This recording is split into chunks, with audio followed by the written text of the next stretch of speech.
Okay, guys, I want to continue part two on this obligation and soul tie of having um to give money back home, or having that feeling, or that guilt of it being forced on us by family members, relatives back home in our native lands. In my situation, it's Kenya.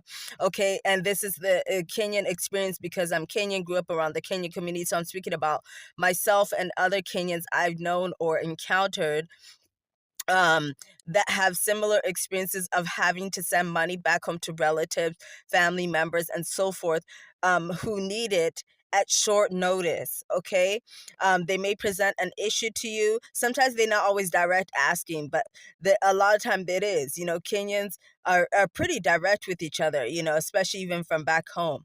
They'll say, they need this and that.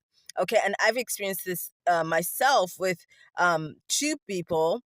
One is a relative. The relative never directly asked me for money, but I just felt like that obligation, just because they were talking about their situation so much.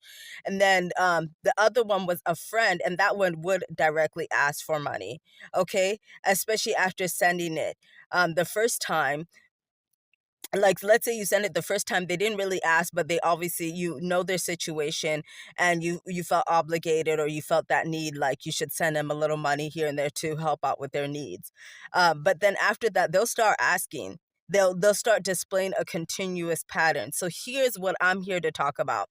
Where is that money going to? Kenyans, we do feel this obligation normally as adults who migrate here, especially people who migrate as adults. They're still so tied to the culture and the family members back home and the relatives that they come to the US and they feel like, okay, they have advantage over the Kenyan currency, so they should send money back home regardless. Okay, even sometimes when they don't need it.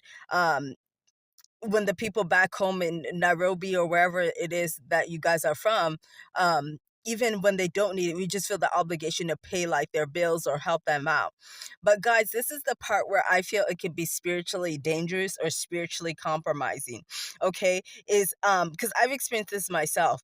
Is we don't normally, Kenyans in the US, we don't ask questions. Okay, and if we do, we definitely don't ask for receipts after sending the money. We don't know if that money, all of it or partial of it, may go towards that hospital bill, or if that person was really sick to begin with. I hate to do this, and a lot of you guys might dislike this message. That's okay. You can move on. You don't have to listen. But there are spiritual discernments that we need. We don't know these people are paying witch doctors to do spell work on us. We don't know those people were envious when we left Kenya to come to the US. We don't know their spiritual condition. So